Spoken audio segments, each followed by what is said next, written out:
আসসালামু আলাইকুম। আজকে আমি আপনাদেরকে আমার পছন্দের একটি আইটেম তৈরি করে দেখাবো। এটা আমের সিজনে বেশিরভাগ সময় আম এবং চিড়া দিয়ে তৈরি করে থাকি। আপনিও চাইলে কিন্তু তৈরি করতে পারেন। আর এটা বানানো এত সহজ যে এটা না বানালে বুঝবেন না, আর কি যে মজার আপনি তৈরি করে খেলেই বুঝতে পারবেন। প্রচণ্ড গরমে একবার ট্রাই করতে পারেন। এর জন্য লাগবে তরল দুধ। আমি রান্না করা ঘন তরল দুধ নিয়েছি 3 কাপ। এটাকে আরও একটু ঘন করার জন্য আমি গুঁড়ো দুধ অ্যাড করছি। হাফ কাপ গুঁড়ো দুধ এখানে দিয়ে দিলাম। হালকা একটু দুধ গরম হলে তখন আপনি গুঁড়া দুধ দিয়ে হ্যান্ড উইচ দিয়ে ভালোভাবে মিশিয়ে নেবেন। এতে করে দলা পেকে যাবে না। চামচের সাহায্যে মিক্স করতে গেলে অনেক সময় গুঁড়া দুধ দলা পেকে যায়। দুধটা যখন বলক উঠে আসবে ওই পর্যায়ে দিয়ে দিব হাফ কাপ পরিমাণ চিনি। আমি এখানে 3 কাপ তরল দুধের জন্য চিনি দিয়েছি হাফ কাপ। আপনারা চাইলে বাড়িয়ে কমিয়েও দিতে পারবেন। যখন এটা ঘন হয়ে আসবে তখন চুলা থেকে নামিয়ে ঠান্ডা করে তারপর ডিপ ফ্রিজে রেখে দেব পুরোপুরি ঠান্ডা হওয়ার জন্য। আর এই ডেজার্টটা তৈরি করার জন্য লাগবে চিড়া। 3 কাপ দুধের জন্য আমি এখানে 1 কাপ চিড়ে নিয়েছি।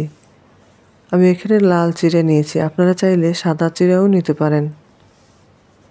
প্রথমে আমি চিড়াটাকে পরিষ্কার পানি দিয়ে ভালোভাবে ধুয়ে নিব। এবার খানিকটা পানি দিয়ে চিড়াগুলোকে ভিজিয়ে রাখবো, তবে অবশ্যই সাথে লবণ দিতে হবে। চিড়ার যে কোনো আইটেম তৈরিতে লবণ দিয়ে একটু ভিজিয়ে না রাখলে খেতে ভালো লাগে না।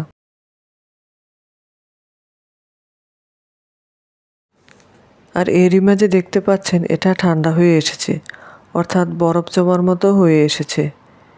এবার এর মধ্যে আম পিস পিস করে কেটে দিয়ে দিচ্ছি। তো বেশি কিছু কিন্তু প্রয়োজন হয় না, জাস্ট দুধটাকে একটু ঘন করে জাল দিয়ে সামান্য চিনি ব্যবহার করলে ডেজার্টটা তৈরি করা যায়। মিষ্টি আম অবশ্যই ব্যবহার করতে হবে, টক আম নেবেন না, কারণ টক আম দিলে খেতে ভালো লাগবে না।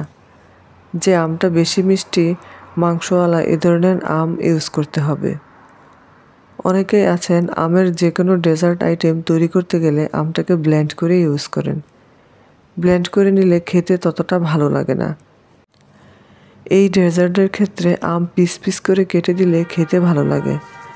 আরেকটা বিষয়, আঁশযুক্ত আম ব্যবহার করবেন না, এটা খেতে আঁশ লাগবে, খুব একটা ভালো লাগে না। এবার আম আর দুধটাকে একসাথে মিক্স করে নিচ্ছি। আপনারা দেখেই বুঝতে পারছেন যে আমি এটাকে কী পরিমাণ ঠান্ডা করে নিয়েছি। যখন আমি এটা বের করেছি একেবারে বরফ জমানো ছিল। আম পিস পিস করে কাটতে কাটতে কিন্তু এটা কিছুটা গলে গিয়েছে। চিড়াগুলো দুধের সাথে ভালোভাবে মিক্স করে নেব। আরেকটা বিষয়, চিড়া ভিজানোর যে বিষয়টা, চিড়া আপনি কতক্ষণ ভিজিয়ে রাখবেন। যদি লাল চিড়া হয় তাহলে অবশ্যই আধা ঘন্টা চিড়াটা ভিজিয়ে রাখতে হবে। আর যদি সাদা চিড়া হয় তাহলে আধা ঘন্টা ভিজিয়ে রাখার প্রয়োজন হয় না, সেক্ষেত্রে 10 থেকে 15 মিনিট ভিজিয়ে রাখলেই একদম পারফেক্ট হবে। এটা কতটা লোভনীয় লাগছে দেখেই বুঝতে পারছেন। যদি আজকের রেসিপি ভালো লাগে তাহলে লাইক কমেন্ট শেয়ার করতে ভুলবেন না। এরকম নিত্য নতুন ভিডিও পেতে আমার চ্যানেলের সাথেই থাকুন। ধন্যবাদ সবাইকে। আল্লাহ হাফেজ।